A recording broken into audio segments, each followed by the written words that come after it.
Ayan, good day guys. Dito tayo ngayon sa office and to get my paperwork guys ng dispatch documents kasi alis na po tayo ng bansa tomorrow night.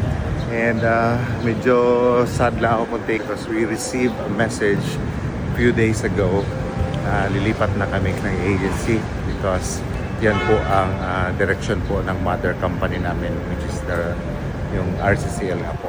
Ayan. So ito yung office namin. Ang daming crew ng Silver Sea siguro ang nasasad dahil lilipat na nga. So probably this is my last time to report here. I'm not sure yet. Medyo nakakasad lang na lilipat ka.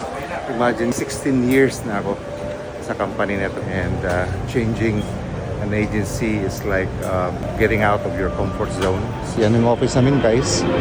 So hindi ko na lang i-video sa loob. Baka kasi bawal. Alright guys. Kunin ko muna yung papers.